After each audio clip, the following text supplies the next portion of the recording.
मामा, वल्लरी आणि आजी अंजलीला भेटायला चाललेली असतात आणि त्याच वेळेला मामांच्या डोक्यामध्ये एक प्लॅन येतो.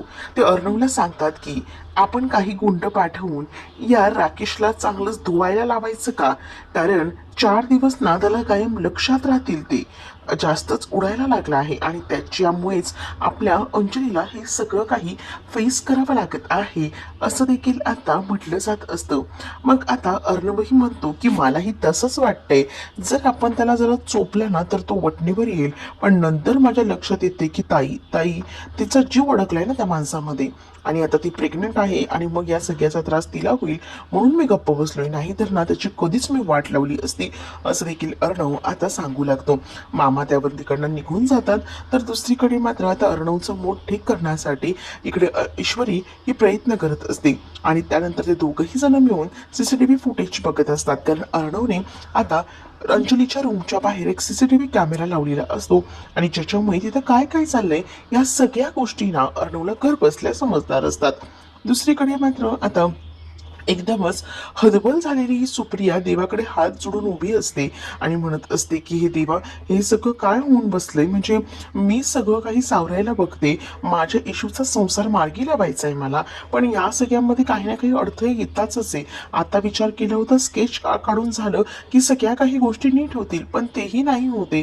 काय करू यार देवा, मला खरंच ना एका पॉइंटला कधी कधी कळतच नाही, असं देखील आता ती म्हणत असते. आणि ती मात्र आता एक विचार करते. तेवढ्यातच तिच्या फोनवर आता साहेबबाई जे पत्रकार होते त्यांच्या मिसेसचा कॉल आलेला होता आणि त्या म्हणत असतात की मला ना यांच्या डायरीमध्ये अजून एका पत्रकारांचा नंबर सापडला आहे, श्रीकांत धुमाळ, त्यानेच ही बातमी कव्हर केलेली आहे. काम करते, तुम्हाला ना त्यांच्या ऑफिसचा ॲड्रेस पाठवते, तुम्ही थोडा लिहून घ्या. मग आता ऑफिसचा ॲड्रेस जो आहे तो सांगितला जातो, तर सुप्रिया तो ॲड्रेस पटकन लिहून घेते, कारण तिच्यासाठी हे सगळं काही खूप जास्त इम्पॉर्टंट होतं आणि त्यामुळेच ना तिला या सगळ्या गोष्टी लिहून घ्याव्याच लागणार होत्या. ती सगळ्या काही गोष्टी लगेच आपल्या डायरीमध्ये लिहून वगैरे घेते आणि डायरीमध्ये लिहून घेतल्यानंतर तिला बरं वाटतं. ती लगेच देवाचे आभार मानते. शेवटी देवामुळेच या सगळ्या गोष्टी पटकन शक्य झालेल्या असतात आणि तर ती खुश असते. दुसरीकडे आता पाहायला मिळतं की वल्लरी त्यासोबत मामा आणि आजी हे चाळीत येऊन पोहोचलेले असतात. तिथे काही बायकांना पाण्यावरून भांडत असतात आणि हे सगळं काही बघून आता मात्र इथे असणाऱ्या या वल्लरीचं डोकं मिळतं सटकलेलं असतं आणि त्यासोबत आजीही म्हणतात की कोणत्या या चाळीत राहते आपली अंजली, काय काय मन सहन करते. खरंच ना या मुलीचं कौतुक करायला हवं. तिला आपण सांगतोय की नको राहूस येते, पण जरा पण ऐकत नाहीये ती पोरगी. काय करावं ना मला खरंच कळत नाहीये. या अशा या सगळ्या अडचणीच्या परिस्थितीत आता ती प्रेग्नंट आहे आणि तिला राहायला नको, तरी सुद्धा ती ऐकतच नाहीये. त्यावर आपण तरी काय करणार आहे ना, मला खरंच कळत नाहीये, असं आता वल्लरी म्हणत असते. पण आता दोघेही जण पुढे जातात, कारण आता तिकडनं जाणं सुद्धा तितकंच इम्पॉर्टंट होतं, कारण इथे थांबून उपयोग नाहीये. अंजली त्यांच्या रूममध्ये असते आणि कांदे वगैरे कापत असते, कारण नेहमीप्रमाणेच तिला आजही स्वयंपाक वगैरे करायचा असतो आणि ही जबाबदारी तिच्यावरच असते. ती आता जेवण बनवत असते, कांदे वगैरे कापत असते आणि तेवढ्यातच ना दारावर इकडे आजी, मामा आणि वल्लरी येऊन पोहोचतात. त्या तिघांनाही अचानक आलेलं बघून ती मात्र खूप जास्त खुश होते आणि म्हणते की वा, तुम्ही सगळीजण आणलात, खरंच ना मला खूप बरं वाटतंय आलात तर. आणि त्यानंतर मात्र इकडे राकेशला सुद्धा ती सांगते की बघा ना कोण आलंय. मग राकेशही दार उघडतो आणि बघतो तर आता तिकडे सगळेजण आलेले असतात. तुम्ही कसं अचानक येणं केलं, त्यावर आता मुद्दामूनच बोलतो की तुमची आठवण आली ना म्हणून येणं केलं, कारण मला असं वाटलं की तुम्हाला भेटायलाच हवं आणि यासाठी पटकनी जावं आणि सगळी कामं आवरून घ्यावी असा विचार केला आणि म्हणूनच तुम्हाला भेटायला आलोय. ठीक आहे, तुमच्यासाठी खाऊ पण आणलाय, असं देखील मामा आता राकेशला बोलत असतात आणि त्याच्या हातामध्ये ती पिशवी देतात. तर अंजली ही खूप जास्त खुश असते, कारण बऱ्याच दिवसानंतर ती आजी, मामा आणि मामी यांना भेटत असते. तर दुसरीकडे राकेश म्हणत असतो की तुम्ही सगळीच जण बस, आम्ही येतो, आणि किचनमध्ये तो पटकन चहा ठेवायला जातो, म्हणजे त्याला असं दाखवायचं असतं की तो किती हेल्प वगैरे करतोय. तर आता आजी सांगत असते की चला ना आपण आपल्या घरी पुन्हा जाऊया, अंजली काय सहन करतेस हे सगळं, एवढंसं घर आहे, कसं होणार आहे सगळं, नको का सहन करू एवढं सगळं. पण अंजली म्हणत असते की मला सांग आजी, एवढ्याशा छोट्याशा घरामध्ये लोक राहत नाही का, बाळ होत नाही का, होतं ना, मी करते सगळं सहन आणि करेन मी, पण इथे ना मी मी मानाने जगते, निदान कोणाचं काही बोलणं सुद्धा ऐकायला भेटत नाहीये, ते माझ्यासाठी किती इम्पॉर्टंट आहे. नाहीतर त्या घरात सतत असणारे टोमणे आणि या सगळ्यामुळे ना मी हैराण झाली होती. पण आता मला हे सुद्धा बरं वाटते, कारण हे खूप जास्त कष्ट घेतात माझ्या चेहऱ्यावर आनंद आणण्यासाठी, काही ना काही प्रयत्न तर करतच आहेत. मग मी तरी विचार केला की कशाला म्हणून आपण या सगळ्यामध्ये माघार राखायचं. म्हणूनच मला असं वाटतं ना की राहू दे, मी इथेच थांबेन, कारण आहे ना मला तिथे घरात पुन्हा यायचं नाहीये. घरी पुन्हा आली का परत तेच, त्यापेक्षा मी इथेच चांगली आहे असं देखील ती आता म्हणत असते. आजी वगैरे समजवायचा प्रयत्न करत असतात, पण अंजली ऐकत नसते. दुसरीकडे राकेशही म्हणत असतो की आजी, मीही तिला बऱ्याच वेळा समजून झालोय, मी कसंही सहन करेन, पण तू चल, इथे तुझे हाल होत आहेत. पण ती नाही ऐकत आहे, त्याला मी तरी काय करणार हो आजी, असंही राकेश आता म्हणत असतो. तर दुसरीकडे अंजली राकेशचं कौतुक करत म्हणत असते की खूप जास्त मेहनत आहे ना हे घेत आहेत, कारण ह्यांना ना खरंच ना या सगळ्यामध्ये काही झालं तरी सुद्धा की ह्यांचा मान माझ्यासाठी खूप जास्त इम्पॉर्टंट आहे. जर ह्यांनी मान राहिला तरच मला बरं वाटेल. आणि उलट आहेत ना हे खूप जास्त कष्ट करतात, ह्यांचं सगळं काम आहे ना एकदम परफेक्ट आहे, आणि त्यामुळेच मला असं वाटतं ना की इकडे तिकडे हे करण्यापेक्षा हे जे काही म्हणतायत ना ते ऐकावं, आणि म्हणूनच इथेच राहणं प्रेफर वाटत आहे असं देखील ती म्हणत असते. मग या सगळ्यामध्ये आता आजी काही बोलू शकत नसतात, पण तरीही आजीने सांगितलेलं असतं की जास्त सगळ्या गोष्टी सहन करत राहू नकोस, तुला काय सांगते, एक काम कर, सगळ्या गोष्टी जास्त सहन करत राहण्यापेक्षा एक चांगला असा डब्बा सुद्धा लावून टाक, म्हणजे निदान किचनमध्ये तरी तू कामं करणार नाहीस. मग आता अंजली म्हणते की हो, मी तसाच प्रयत्न करते, डब्बा वगैरे लावते, ठीक आहे, पण सॉरी, पण मी तुमच्याबरोबर पुन्हा त्या घरात येऊ शकणार नाही असं तिने डायरेक्टली सांगून टाकलेलं असतं. आता ती हे सगळं डायरेक्टली सांगून टाकते. तर दुसरीकडे राकेश सगळ्यांसाठी चहा वगैरे बनवत असतो. राकेशची चिडचिड होत असते, तो म्हणत असतो काय बावळट बायको आहे, खरंच ना मला ना कधी कधी या बायकोचा इतका राग येतो ना काय बोलू, पण तरी सुद्धा सहन करावं लागतंय, नाहीतर या इथून सुद्धा बाहेर पडावं लागेल असाही विचार तो करत असतो. तर दुसरीकडे वल्लरी आता म्हणत असते की राहू दे, तुझ्यावर आज ही वेळ कोणामुळे आली, कशामुळे आली हे पण चांगलं कळतंय, पण ती सगळीजण सुखात आहेत आणि आज तू हा सगळा त्रास सहन करते, कधी काही मदत लागली तर आम्हाला सांग, मलम लाव, असं आता मामा बोलत असतो. तर मामाने असं म्हटल्यानंतर इकडे मात्र आता विचारला जातो, मलम लाव म्हणजे? अगं तुला कधीही काही गरज लागली तर मला लगेच फोन कर, मी तुझ्यासाठी धावून येईन, असंही मामा आता इकडे असताना अंजलीला सांगू लागतो. राकेश आता म्हणत असतो की बसा, मी तुम्हाला सगळ्यांसाठी चहा आणतो, पण आता सगळेजण म्हणतात की नको नको, पुन्हा कधीतरी चहा घ्यायला येऊ, सहज म्हणून आलो होतो, आता भेटलो आहे तर निघतो, असंही आता मामा वगैरे सांगतात. आणि लगेचच ना तिकडनं जायला निघतात, कारण ऑलरेडी ना खूप जास्त उशीर झाला होता. बराच वेळ ते बसले होते, अंजलीला भेटायला आले होते, अंजलीला खाऊ वगैरे घेऊन आली होते. त्यांना असं वाटलं होतं निदान अंजली आपल्यासोबत येईल, पण आता अंजली काही आलेली नसते आणि म्हणूनच ना ते थोडे नाराज असतात, पण ते घरी जायला निघतात. दुसरीकडे आता राकेश हा अंजलीकडे बघत असतो. अंजलीला सुद्धा आता तिच्या घरातले आल्यानंतर खूप जास्त बरं वाटत होतं, पण आता ती लोक सगळीजण गेलेली असतात. दुसरीकडे आता त्या पत्रकारांच्या मेन ऑफिसचा जो नंबर असतो तो भेटलेला असतो आणि ऑफिसचा पत्ता सुद्धा भेटलेला असतो. म्हणून मला श्रीकांत तोमाळ यांना भेटायचं आहे, तर प्लीज तुमच्या जो ऑफिसचा ॲड्रेस आहे तो सांगू शकता का?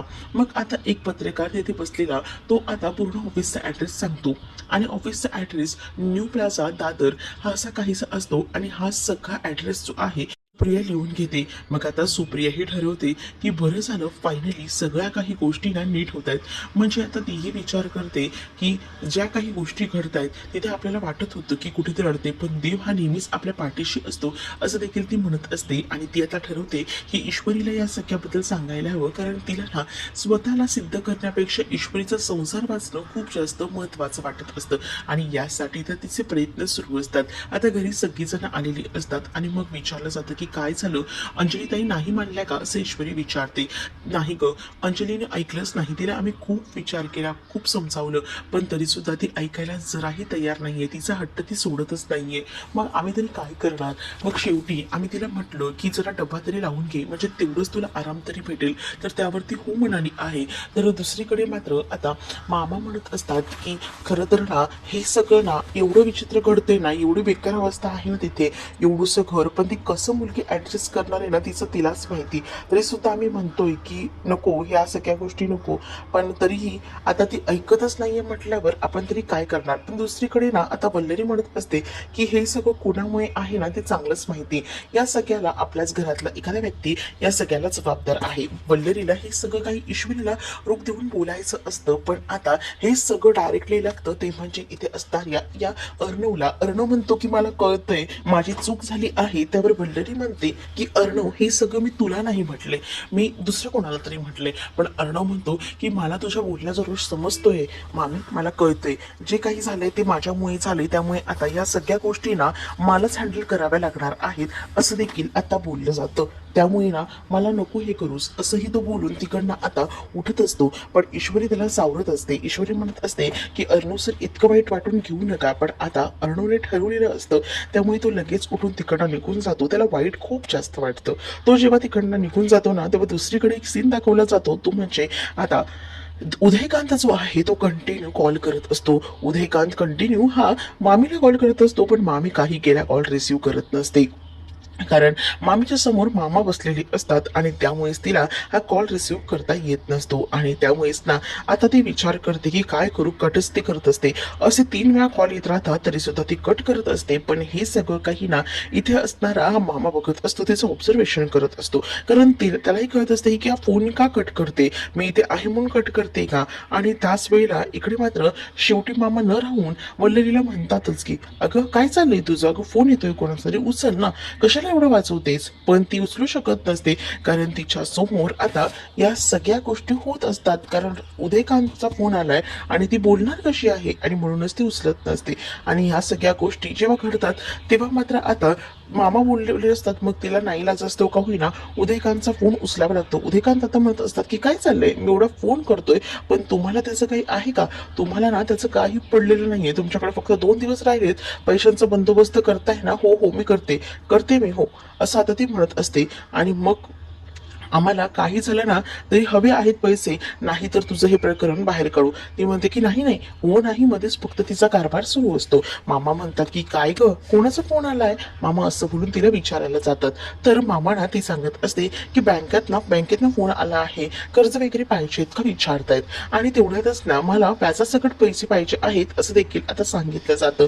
व्याजासकट पैसे पाहिजेत, व्याज, अगं कर्जासाठी व्याज, काय चाललंय काय नेमकं तुझं, कोणाचा फोन आहे ते बरं ते. ती म्हणते तुम्ही गप्प बसाव. हा तर आता मामाही म्हणतात खरंच ना तुझं काय चालू असतं ना तुझं तुलाच माहिती. आणि असं बोलून मामा तिकडनं कंटाळून अक्षरशः निघून जातात. आणि त्यानंतर मामा तिकडनं गेल्यानंतर वल्लरी म्हणत असते की काय तुम्ही मला एकदा सांगितलंय ना, मग मला माहिती आहे ना पैशांचा बंदोबस्त करायचा आहे, त्यासाठी तुम्ही सारखी सारखी मला टोमणी का मारताय असं देखील वल्लरी आता म्हणत असते. वल्लरी ज्या वेळेला या सगळ्या गोष्टी बोलते तेव्हा मात्र आता इथे असणाऱ्या त्यांची चिडचिड होत असते. उदयकांत आता तिला बोलत असतात की मला कोणतीही कारण नकोय, 2 दिवस राहिलेत, 2 दिवसात माझ्या अकाउंटला पैसे जमले पाहिजेत म्हणजे जमले पाहिजेत, बाकी मला काही सांगू नका, मी काही कारण ऐकणार नाहीये असं डायरेक्टली सांगून टाकलेलं असतं. त्यामुळे मामीला आता टेन्शन येतं की एवढे पैसे आता 2 दिवसामध्ये कसे आणायचे, हा मामी पुढे मोठा प्रश्नचिन्ह असतो. कारण तिला हे पैसे तर द्यावेच लागणार असतात, नाहीतर तिला सांगितलंय की तुला पोलीस कोठडी होईल. पोलीस कोठडी होणारे म्हटल्यावर ती थोडी भाचकळते आणि तिला आता पैशांची जमवाजमव करावीच लागणार असते. ती अक्षरशः डोक्याला हात लावून घेते, सुचत नसतं की काय करावं काय नाही ते. दुसरीकडे अर्णव आणि ईश्वरीने राकेशला भेटायला बोलवलेलं असतं. आणि मग राकेश म्हणत असतो की काय काम काढलं आज, असं अचानक मला भेटायला वगैरे बोलवलंय तुम्ही लोकांनी. त्यावर ईश्वरी म्हणत असते की थोडं काम होतं, तसं का तेवढंच अर्जंट म्हणूनच बोलवलं आहे. मग काय एवढं अर्जंट काम आहे असं विचारल्यानंतर आता सांगितलं जातं की हो हे बघा हे अर्जंट काम आहे, खरं तर आम्ही आता काही सामान तुला देणार आहोत, म्हणजेच घरातल्या ज्या काही युजफुल गोष्टी आहेत त्या तुला देणार आहोत. त्या तुला दिल्यानंतर तू आता अंजली ताईला असं सांगायचं की खरं तर तुला मोठी केस मिळाली आणि तू केस ते जिंकला आहेस आणि त्यासाठी तुला हे पैसे भेटलेत म्हणून तू सगळं काही घरात सामान आणलेलं आहेस. ओके, या सगळ्या गोष्टी तू तिला सांगायच्या. तू तर खोटं बोलण्यामध्ये माहीर आहेस, तसंच करायचं. मग आता तू म्हणतो की अच्छा असं सगळं करायचंय का, म्हणजे खोटं बोलायचंय, तर ठीक आहे मी जन्मापासूनच खूप जास्त माहीर आहे या सगळ्यामध्ये, करतो मी हँडल कसं तरी. पण तुम्ही माझं काही नुकसान तर करणार नाही ना? नाही नाही, तू एवढं सगळं कर, मग बघूया आपण. आणि आत्ता सांगायचं अंजलीला, आत्ताच फोन कर माझ्यासमोर, असं देखील अर्णव सांगू लागतो. त्यावर राकेश म्हणतो की ठीक आहे, एवढे दिवस मला खरं बोलायची सवय नव्हती, खोटं बोलत होतो, पण आता खरं तर बोलावं लागणार. आणि असं म्हणून मोबाईल खिशातून काढतो आणि तो अंजलीला कॉल करतो. अंजलीला कॉल करून आता तो सांगू लागतो की अंजली, हे बघ ना, मी सहज म्हणून इथून आज जात होतो, तर अर्णवने मला भेटायला बोलवलं आणि अर्णव ना मला काही घरातलं सामान वगैरे देतोय आणि सरळ म्हणतोय की मी तुम्हाला हे सगळं सामान देतोय, पण तुम्ही या सगळ्याबद्दल ना अंजली ताईला सांगू नका आणि तुम्ही सांगा की हे सगळं काही तुम्हीच घेऊन देताय. बघितलंस का, हा अक्षरशः मला विकत घेतोय, पण तरी सुद्धा मी आहे ना, मी या सगळ्या गोष्टी ना ऐकून नाही घेते ग, कारण तू जर एवढा माझा मान जपतेस तर मला सुद्धा माझा मान जपायलाच लागणार आहे. मी काही घेत नाहीये, हो काही घेऊ नका, असं देखील अंजली आता म्हणत असते. अंजली जेव्हा हे सगळं काही बोलते तेव्हा मात्र आता अंजलीच्याही लक्षात येतं की खरंच ना, कसा असेल ना आपला भाऊ, म्हणजे आपला भाऊ या सगळ्या गोष्टी करून विकत घ्यायचा प्रयत्न करतोय, पण नाही, मी आहे आणि हे सुद्धा आहेत. आता अंजलीने सांगितलेलं असतं काहीच घेऊ नका, म्हणूनच आता तो काही सुद्धा घेत नाही. आणि त्यानंतर मात्र अंजलीचा तो फोन ठेवतो आणि त्यानंतर तो इकडे बघत असतो. अर्णवला खूप जास्त राग येत असतो, कारण अर्णवला कळत असतं की या सगळ्या गोष्टी ना नको नकोशा या माणसानं करून ठेवलेल्या आहेत, या आणि माणसामुळेच ना हा सगळा त्रास होतोय हेही तिला दिसत असतं. पण तरी सुद्धा ती आता शांत असते. आणि त्याच वेळेला अर्णवला समोरच राकेश हसून दाखवतो आणि म्हणत असतो की बघितलं का, कशी वाटली माझी मस्ती, तुला काय वाटलं, त्या साईतल्या घरात मी राहणार आहे आणि तिथेच राहून मी सगळं आयुष्य माझं घालवणार आहे. तुझा हा गैरसमज आहे, कारण मला ना चाळीतल्या घरात राहायचं नाहीये, तर मला इथे या महालात राहायला यायचंय. तू मला काहीच सामान घेऊन देशील आणि मी इथे राहीन असं वाटलं ना, तुझा निव्वळ गैरसमज आहे, असं बोलत असतो. तेवढ्यात ईश्वरीला खूप जास्त राग येतो, कारण अर्णवला खूप काही तो बोलत असतो. आणि म्हणूनच आता ईश्वरी पेटून उठते आणि ईश्वरी म्हणत असते की तुला काय वाटलं, तुला सगळं काही हँडल करता येतंय, सगळं काही तुझ्या मनासारखं होतंय, तर वेळ येईल तेव्हा तुला मी दाखवते कसं काय हँडल करायचंय ते. मुळात आहे ना, तुला एकच गोष्ट सांगते, एकदा का अंजली त्यांची डिलिव्हरी झाली की तुझी डिलिव्हरी आम्ही फुटपाथवर करणार आहोत, कारण तू सर्टिफाईड भिकारी आहेस, असं देखील ईश्वरी आता राकेशला बोलत असते. आणि अर्णवही आता राकेशला धमकी देतो, पण राकेशही म्हणत असतो, तो निर्लज्ज असतो, त्याला काही फरक पडत नसतो. तो बोलत असतो की मीही वाट बघतो या सगळ्याच्या, आणि नाचत नाचत तिकडनं जातो. दुसरीकडे मात्र आता ईश्वरीला आपल्या आईचा कॉल आलेला असतो. सुप्रिया ईश्वरीला सांगते की अगं, आता त्या सातबाई नाही का, त्यांच्या बायकोचा कॉल आला होता आणि त्यांनी ना जी ही बातमी कव्हर करणारे श्रीकांत दुमा आहेत ना, त्यांच्या ऑफिसचा पत्ता दिला आहे. आता मी तिथेच जायला निघालीये, असं देखील सुप्रिया सांगत असते. त्यावर ईश्वरी आपल्या आईला म्हणते की आई, तू नको जाऊस, तू क्लाउड किचन मध्ये थांब, त्यापेक्षा तू मला ऍड्रेस पाठव, मी पटकन तिथे जाऊन येते आणि सगळ्याची माहिती काढते, असं देखील ईश्वरी आपल्या आईला सांगते. त्यावर ईश्वरीला आई सगळे ऍड्रेस सांगून टाकते की कुठे नेमकं जायचं आहे. मग तो ऍड्रेस जेव्हा ईश्वरीला भेटतो तेव्हा ईश्वरी लगेच एका पेपरवर तो ऍड्रेस वगैरे लिहून घेते, नोंद करून घेते, कारण तिला आता त्या ऍड्रेसवर जायचं असतं आणि ही सगळी माहिती गोळा करायची असते, कारण तिचा संसारही या सगळ्यावर अवलंबून असतो. जसं तिच्या आईला तिला या सगळ्या प्रकरणातून निर्दोष सिद्ध करायचं आहे, तसं या सगळ्या प्रकरणामधून तिला तिचा संसारही वाचवायचा आहे. आणि म्हणूनच ती आता ईश्वरी अर्णवकडे जाते आणि अर्णवला म्हणत असते की मला एक काम आहे, मी जाऊन येते. आता ती त्या ऑफिसला जाऊन पोहोचलेली असते जिथे तो पत्रकार तिला भेटणार असतो, आणि म्हणूनच ती मेन मुख्य ऑफिसला जाऊन पोहोचते आणि श्रीकांत धुमाळ हे तिथेच असतात.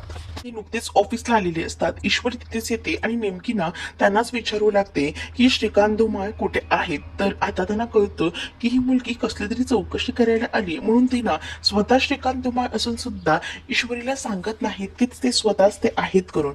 पण आता ईश्वरी जी आहे ती त्यांना म्हणत असते की श्रीकांत धुमाळ कुठे आहेत सांगाल का, मी सांगतो कुठे बसले आहेत ते, असंही आता तो म्हणत असतो. मग सांगा ना कुठे आहेत ते, पण तुमचं काय काम आहे ते तरी सांगा, असंही विचारलं जातं. आणि जेव्हा काय काम आहे ह्या गोष्टी विचारल्या जातात ना, तेव्हा मात्र खरं तर ना राजेश शिर्के यांच्या या सगळ्या प्रकरणाबद्दल विचारायचं होतं. मागे एक मोठा प्रसंग घडला होता आणि त्याबद्दलची ती माहिती पूर्णपणे कव्हर करायचं काम श्रीकांत धुमाळ यांनी केलं होतं, आणि त्याच व्यक्तीला मला भेटायचं आहे, जरा माहिती घ्यायची आहे, कारण या सगळ्यामुळे ना खूप जास्त नाती जी आहेत ती बिघडली आहेत आणि त्यासाठी मला थोडी मदत करायची आहे हवी आहे.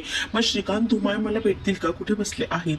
मग आता या सगळ्या गोष्टींबद्दल जेव्हा त्याला कळतं तेव्हा तो घाबरतो आणि तो विचार करतो की नाही, काही झालं तरी सुद्धा मला आता या मुलीला हे सांगायला नको की मी श्रीकांत धुमाळ आहे. तर श्रीकांत सांगू लागतो की त्यांच्या मुलीचं लग्न आहे आणि त्यासाठी ना ते काही कारणास्तव बाहेर गेले आहेत, त्यामुळे ते तुम्हाला भेटू शकत नाही असं देखील सांगितलं जातं. जेव्हा या सगळ्या गोष्टी सांगितल्या जातात ना, तेव्हा मात्र ईश्वरी म्हणत असते की अच्छा, म्हणजे ते नाही आहेत का, 1 महिना ते सुट्टीवर आहेत असं स्वतः श्रीकांत सांगू लागतात. त्यावर ईश्वरीला आता कळत नसतं की काय करावं, पण तरी सुद्धा ना ती इकडे तिकडे बघत असते. पण आता ती अगदीच हरून गेलेली असते, कारण जिकडे जिकडे ती पुरावे काढायचा प्रयत्न करत असते पण तिथे तिला कोणतेच पुरावे भेटत नसतात. आता ही श्रीकांत धुमाळ 1 महिन्यासाठी गावाला गेलाय ही गोष्ट तिला कळते. मग त्यानंतर ती ऑफिसमधून निघत असते. तिथे ना बाहेर एक बॅनर लावलेला असतो जिथे श्रीकांत धुमाळ यांचा हार्दिक अभिनंदन असा तो बॅनर असतो आणि तिथे त्यांचा फोटोही असतो. तो फोटो बघून ती विचार करते की हा माणूस याच्याशीच तर मी आता बोलत होते, पण तो माणूस तर मला सांगत होता की श्रीकांत धुमाळ सुट्टीवर गेले आहेत ते, पण फोटो बघून तर कळते की श्रीकांत धुमाळ हाच आहे. म्हणजे हा माणूस मला काहीतरी फसवतोय, काहीतरी नक्कीच गडबड आहे आणि ती शोधून काढायला हवी. मुद्दामून त्यांनी मला खरं सांगितलं नाहीये, पण मी सुद्धा तितकीच हुशार आहे. आता इथून माहिती घेतल्याशिवाय मीही बाहेर जाणार नाही असा विचार मात्र आता ती करत असते आणि त्यासाठी ती लक्षात घेते की काही झालं तरी आपण एक मस्त असं दिमाग चालवूया. आणि मग ती पुढे जाते आणि तिथे असणाऱ्या त्या माणसाला विचारते की श्रीकांत धुमाळ आता होते ते कुठे गेले. मग आता तिला सांगितलं जातं की ते निघून गेले, कारण त्याला आता इथे थांबून उपयोग नसतो. तो जर इथे थांबला तर ही मुलगी आपल्याला प्रश्न विचारणार हे सुद्धा माहिती होतं, म्हणून जास्त वेळ त्याला आता तिथे थांबायचं नव्हतं. म्हणूनच आता या सगळ्या गोष्टी विचार करूनच आता ती म्हणते की नाही, मला गणू बाप्पा काही कर पण मदत कर. त्याच वेळेला तिला संपादकाचं केबिन दिसतं. मग ती विचार करते की काम करते, संपादकाशी बोलून घेते. मग आता ईश्वरीने सुद्धा चांगलंच दिमाग लावलेलं असतं आणि ईश्वरी आता विचार करते की चला, फायनली संपादकाच्या ऑफिसमध्येच आपलं काम होईल. संपादकाला आपण चांगलंच विचारात घेऊ, चांगलं गोळवू, मग तो आपलं ऐकेलच असा विचार ना आता सुरू असतो. या सगळ्या गोष्टी ठरवल्या जातात. पण दुसरीकडे मात्र आता पाहायला मिळत असतं की ईश्वरीने एकदम कडकमध्ये स्वॅगमध्ये एंट्री केलेली असते, कारण तिला या सगळ्याची इन्क्वायरी करायची असते. तिला कळत असतं की तिच्यासोबत खोटं बोललं जाते, तिच्यासोबत फसवलं जाते, पण हे सगळं का? पण या सगळ्याचा शोध तर लावला पाहिजे, कारण श्रीकांत धुमाळ माझ्या समोर होता, पण त्याने मला काहीच खोटं सांगितलं आणि पळ काढून तो तिकडनं निघून गेला. मग त्या माणसाला आपण कसं काय सोडायचं असाही विचार ना आता तिच्या डोक्यामध्ये आलेला असतो आणि ती तसाच विचार करत असते. तर म्हणूनच ती आता गॉगल वगैरे लावून एंट्री घेते आणि तिथे शेलार करून बसलेले असतात जे संपादक असतात. त्यांच्याकडे जेव्हा ती जाते तेव्हा मात्र आता ती म्हणत असते की मी मिसेस ईश्वरी अर्णव राजशिर्के, सात्विक फॅशन. मग आता हो मॅडम, या ना, या बसा असं आता आदरातिथ्य अगदी तिचं केलं जातं आणि मग तिला बसायला सांगितलं जातं. आणि मग तिला विचारलं जातं की बोला ना मॅडम, तुमचं काय काम आलं आमच्याकडे, बोला काय करायचं आहे. मग त्याच वेळेला ईश्वरी तिथे बसते आणि ईश्वरीमध्ये तुझं नाव खूप जास्त मोठं आहे हे मला कळलंय आणि त्याचमुळे म्हटलं की तुमच्याकडेच एखादी बातमी छापायला द्यावी, कारण मला ना जरा ऍड करायची आहे. सात्विक फॅशन जे आहे मराठी मुलींसाठी टॅलेंट हंट ओपन करत आहे आणि मग त्यासाठी काही गरज आहे मराठी मुलींची वगैरे. मग त्यासाठी तुमचा पेपर जो आहे तो परफेक्ट आहे, कारण तुमचा पेपर जो आहे ना जास्तीत जास्त मराठी लोकांपर्यंत पोहोचतो. म्हणूनच मी विचार केला की तुम्हाला एकदा भेटून तुमच्याशी बोलून घ्यावं आणि मग आम्हाला ॲड द्यायची आहे. मोठी ॲड असेल, म्हणजेच फुल पेजवाली, आणि 7 दिवस कंटिन्यू ॲड द्यायची आहे असं देखील सांगितलं जातं.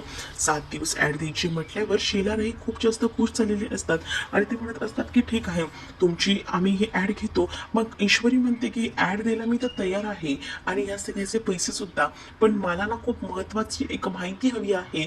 या ऑफिसमध्ये श्रीकांत धुमाळ हे पत्रकार आहेत, त्यांचा नंबर आणि त्यांच्या घरचा ॲड्रेस तुम्ही मला द्या, तेव्हाच मी तुम्हाला हे काम देईन असं देखील आता ईश्वरी डायरेक्टली सांगत असते. मग श्रीकांत धुमाळच्या घरचा ॲड्रेस आणि मोबाईल नंबर तिला भेटलेला असतो आणि जेव्हा तो मोबाईल नंबर आणि घरचा ॲड्रेस भेटतो तेव्हा आता ती ठरवते की चला, फायनली आपण त्या लोकेशनला जायला हवं आणि तिथे जाऊनच त्या श्रीकांत धुमाळची उलट तपासणी घ्यायची, कारण तो खोटं बोलला आहे. पण हे सगळं तो कोणाच्या सांगण्यावर करतोय, का करतोय, या गोष्टीही आपण जाणून घ्यायला हव्यात असाही विचार ना आता सुरू सुरू असतो आणि म्हणूनच आता ते विचार करते की चला फायनली आपल्याला जे हवंय ते भेटले.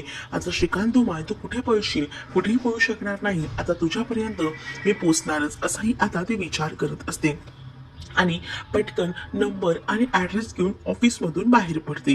कारण तिला माहिती असतं की तिला आता स्वतःचा संसारही वाचवायचा आहे आणि आईला सुद्धा निर्दोष सिद्ध करायचंय आणि यासाठी तिची धडपड सुरू असते. तुम्हाला हा व्हिडिओ आवडला असेल तर लाईक करा, शेअर करा आणि चॅनलला सबस्क्राईब करा. बेल नोटिफिकेशन ऑलवर सेट करा जेणेकरून सगळ्या नव्या व्हिडिओंच्या अपडेट्स तुम्हाला मिळतील. तुमच्या प्रतिक्रिया आणि कमेंट्स नक्की कळवा.